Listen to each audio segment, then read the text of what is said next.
international de conférence de Bamako, Dakounia Kerenankama CICB, Ali Konnalabi, ministère de la promotion de la femme, de l'enfant et de la famille, Olu Moro Konye, résolution 1325 ni Ouye Nations Unies Maoka Barabuludoy, enfin à Mali Konnala. Au sein Elemako Mukana Uyo Lanyana Mali Kenesigi Yasa Kamasala Barao Tarabulukan. Neftivi jabarani filɛbagaw ni de an ka bi kunnafoni la kumabaw ye ni ala sɔnnama an bɛna dɔwɛrɛ fara minnu kan k'o lase aw ma fo yan fo aw sigiyɔrɔ la a y'aw bisimila sɔni an bɛna don o walawalaliw kɔnɔna la.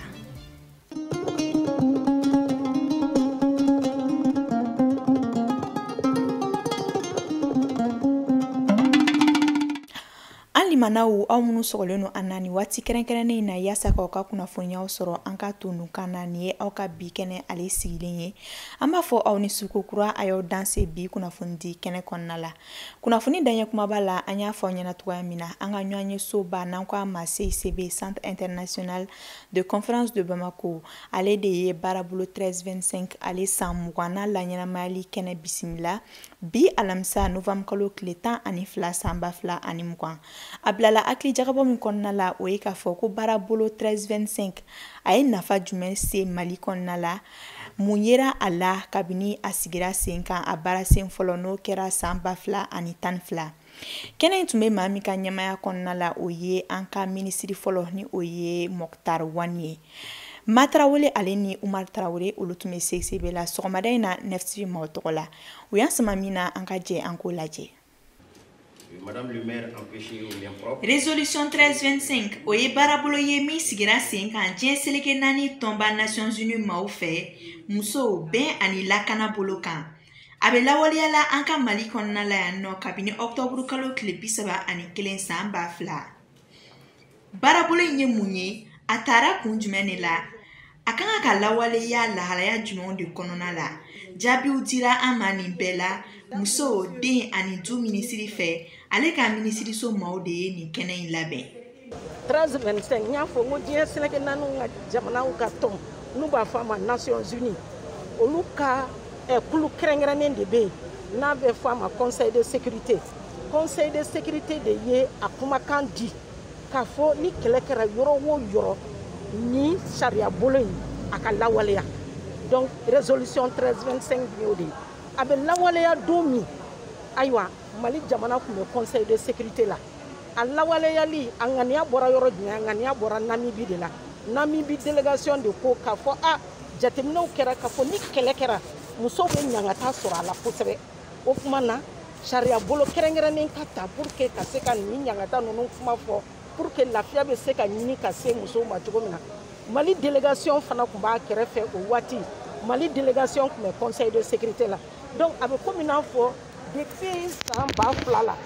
Mali ye kɛra jamana min y'a ŋaniya yira k'a fɔ ko ni sariya in ka waleya donc an y'o baaraw de kɛ bi. Ni laɲɛnamayali kɛnɛ in kɔnɔna la diɲɛ seleke 4 maaw ka tɔnba ɲɛmaa ka nɔnabila ka dantigɛliw kɔfɛ jamana minisiri fɔlɔ ale ye tɛgɛnɔ bila gafe dɔ la Mali jamana tɔgɔ la. Diɲɛ seleke 4 jamanaw ka baarabolo kɛrɛnkɛrɛnnen de talen ye k'a fɔ olu jɛnna n'a ye ni kɛlɛ bɛ yɔrɔ o yɔrɔ a ka kan musow da ka don kɛlɛ lasali a kana kɛ o kuma la ni kɛlɛ kɛra musow da fana ka don kɛlɛ ban kuma la ni kɛlɛ banni kɛra n'a sɔrɔ baara minnu kan ka kɛ ka sigi sen kan pour que k'a to kɛlɛ kana kɛ fewu tuguni musow sen ka don la donc an ye baara dɔw de boloda k'o kɛ gafe ye o gafe in bi premier ministre nana o kolobo karili de kɛ k'a fɔ ko baara minnu bolodara Mali jamana ka baara bolodalenw don ka ɲɛsin musow ma pour que tɔɔrɔ kan'u sɔrɔ tɔɔrɔ ye minnu sɔrɔ olu ka jo sariyaw ka segin u ma ani fana ni baara fɛn fɛn bɛ boloda ka ɲɛsin jamana kolosumali baaraw ma musow sen ka don la donc premier ministre nana bolonɔ bila o de la bi. Tɛgɛnɔbila baaraw kɔfɛ Mali minisiri fɔlɔ Moktar Wani ale ye dakuru ɲɛ dama fɔ an ye sigi in kan. Résolution mun ka anniversaire kɛra bi a ta don nin y'a san 20 Mali ye baaraba de k'a ko la a kuma na o y'a sɔrɔ Mali bɛ Conseil de sécurité de la Nations Unies délégation mun y'a résolution initiée o tun ye Namibie délégation ye a ye baara in kɛ ni Mali ka délégation o ka dɛmɛba ye o b'a sɔrɔ ne yɛrɛ tun ye Mali ka lasigiden ye Nations Unies la donc résolution histoire min b'a la donc il faut que Maliyɛnw k'o dɔn a taa don an tun bɛ yen donc bi bi in na a bɛ ka taga ɲɛ an kan ka continuer ni o baara waleya kelen ye ɲɔgɔn dɛmɛ a ko la donc o de la gouvernement bɛna mun kɛ plan d'action mun bɛ yen avec le ministre Bintou Founé an bɛna an cɛsiri ka taa fɛ a ko la.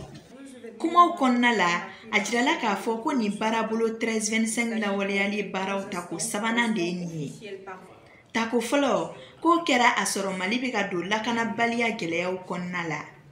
Tako filanan k'o y'a sɔrɔ gɛlɛya caman wɛrɛw nana fara fɔlɔ kan yɛlɛma donna baara la ka sababu kɛ degun ye.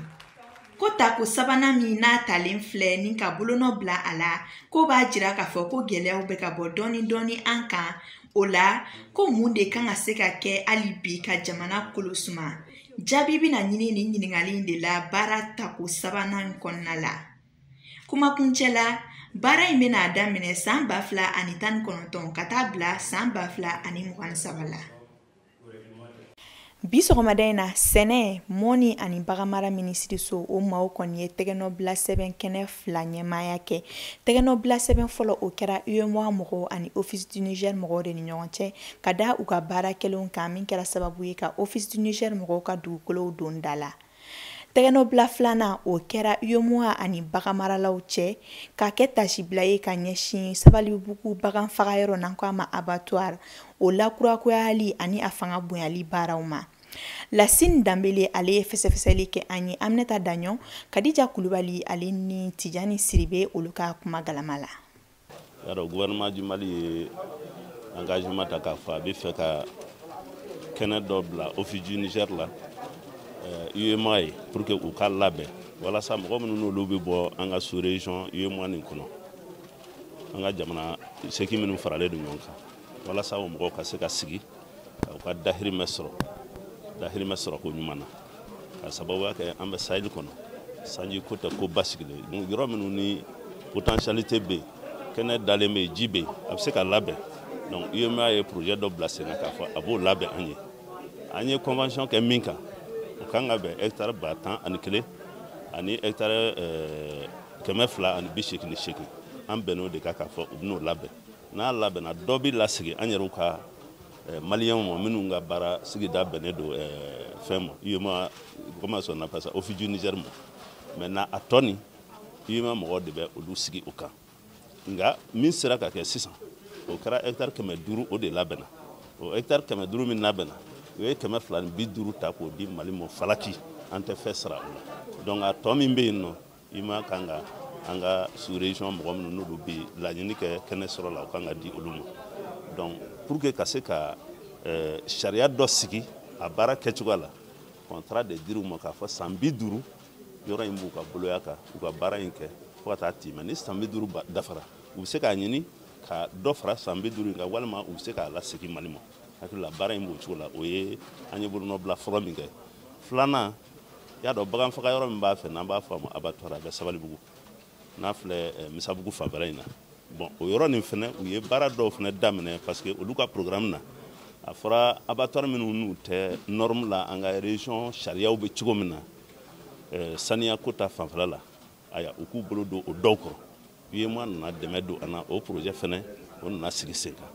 bon o kɔnɔna na u ye baara caman kɛ an ye puisque u ye 300 millions à peu près millions 300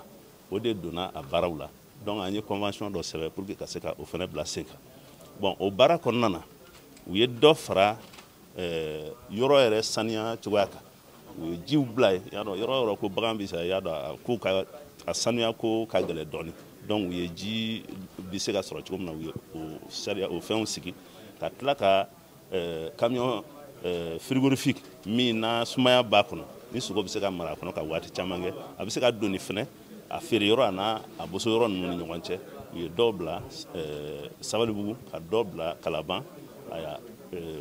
pour que mɔgɔw bɛ se ka sogow sɔrɔ cogo min na saniya kɔnɔna na ka tila ka yɔrɔw dilan walasa sogo bɛ se ka bila yen ka mɛn k'a sɔrɔ a ma tiɲɛ donc y'a dɔn u y'an dɛmɛ pour que ka se ka norme dɔw kɛ an ka baaraw la ani mɔgɔ minnu n'olu bɛ inspection kɛ sogo sɛgɛsɛgɛla ninnu olu bɛ sigi yɔrɔ min na ka bureau dilan olu ye pour que ka fɛn dɔw bila u kɔnɔ fana walasa u bɛ se ka baara kɛ ani yɔrɔ minnu na ni baganw bɛ faga ye u nana ni machine dɔw ye k'o fana bila yen nɔ minnu ni o b'a to sogo bɛ kɛ sogo kɛrɛnkɛrɛnlen ani sogo bosonmɛnɛw u ye nin bɛɛ di an ma donc o de an y'an bolo bila o la parce que a kun kalifalen don AGTR la k'a fɔ olu nɔ bilalen don ni AGTR ye donc AGTR ye Mali yɛrɛ fɛ ka agent de donc u ye baara kɛ ni AGTR ye fo ka taa se sisan ma yɛrɛ y'u y'a ye ka discours la u ko ko vraiment u ye wasa sɔrɔ a baara kɔnɔ parce que a baara bɛɛ dafara u yɛrɛ ye protocole kɛ k'a fɔ vraiment baara dafara u ye a réception kɛ bon o fɛnɛ an y'an tɛgɛ nɔ bila k'o la a bɛ komi n'a fɔ ni u y'an ka fɛn minɛ ka baara kɛ a la a labɛnnen ni k'a fɔ bon sisan an b'a lasegin a ma an y'o bolonɔbila de kɛ sisan. Halisa kunnafoni nasiraw la farafina worodugu yan fan fara ɲɔgɔn kan jɛkuluba min bɛ yen n'ale ka baara ɲɛsinnen bɛ bɛn sinsinni ani a carili ma n'an ko a ma WANEP olu ni CEDEAO maaw y'u bolo di ɲɔgɔn ma ka fara ɲɔgɔn kan jɛkulu belebele sigi Mali musow tɔgɔ la nin baara min n'a koromokarili kɛra bi hôtel Salam kɔnɔna la a dabɔkun ye baarabolo ni cakɛda minnu bɛ yen n'olu bɛ Mali musow ka yɛrɛma hɔrɔnya jira u la k'a fɔ u fana sen bɛ bɛn mara ani lakana o sabatili la jamana kɔnɔna la ka o baarabolo ni cakɛda ninnu k'olu lafasa ni ka dɔ fara u fanga kan. Kani Sisogo ale ni Bakari Kone olu y'an sama min na ka bɔ hôtel Salam kɔnɔna la an ka ɲɛmada u fɛ. Bɛɛ b'a dɔn k'a fɔ musow tɔɲɔni bɛ cogoya min na bi bɛɛ b'a dɔn k'a fɔ genre respectelen tɛ genre ye mun ye ka cɛ ni muso bɛɛ kɛ kelen ye hakɛw sabatiliyɔrɔ la o respectelen tɛ Mali la covid bana juguba min tilalen bɛ ka na don an kan o tilala ka na fara o kan ka musow ka hakɛya tɔw tiɲɛ a y'a tiɲɛ ni mun ye musow bɛ jagomisɛnnin minnu kɛ k'u yɛrɛ dɛmɛ k'u ka denbayaw dɛmɛ o tɛ se ka kɛ tugu comme il faut covid nin fɛ lopitanisola tagaw musow ka kɛnɛyako sira kan parce que musow kan ka taa lopitaniso la ka kɛnɛyako sira kan musow tɛ se k'u si kɛ tugun barisa bana in wililen an bɛ siran hali k'o bɛɛ kɛ donc pour que ka bana in surmonter WANEP régional ni CEDEAO u ye projet dɔ dilan pour que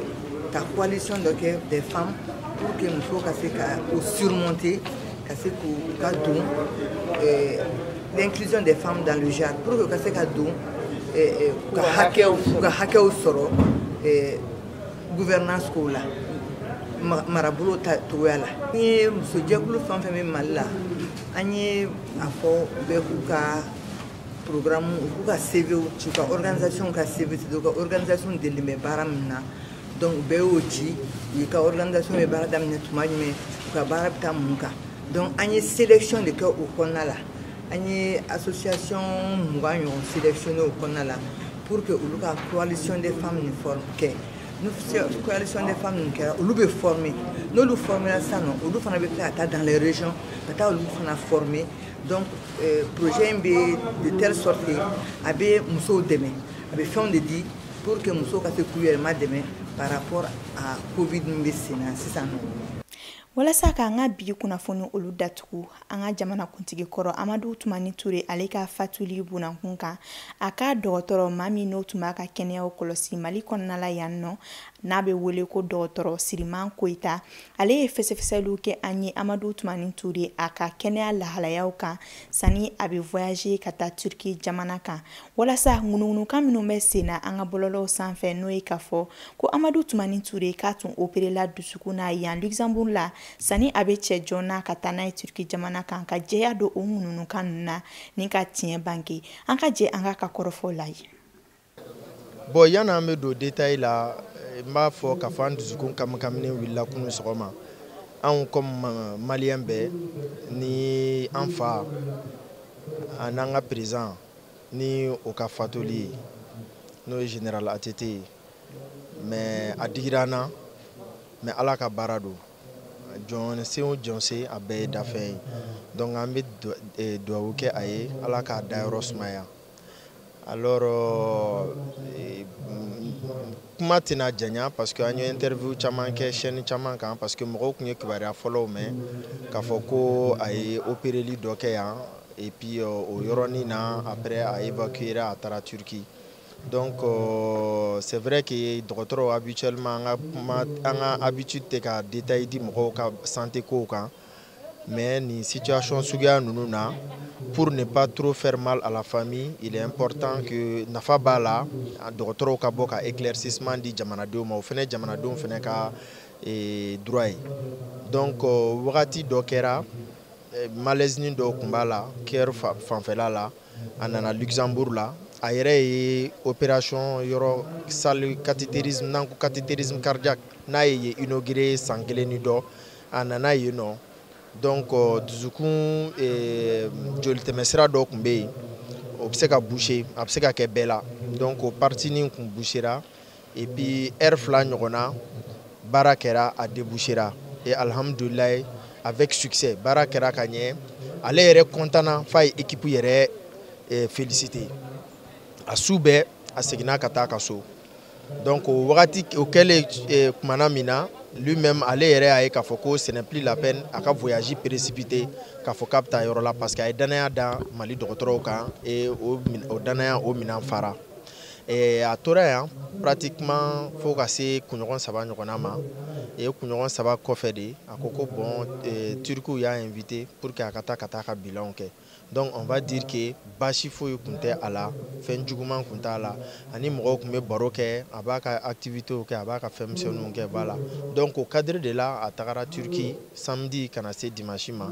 et lundi a yɛrɛ taara hali Turki dɔgɔtɔrɔsoba dɔ la ka taa ka analysew n'a ka bilanw kɛ, et puis ka segin. Donc o bɛɛ b'a yira k'a fɔ ko dali bana ni fɛn kun tɛ, mais ka to a ka so o senfɛ, vraiment ala ye saya bana se a ma, comme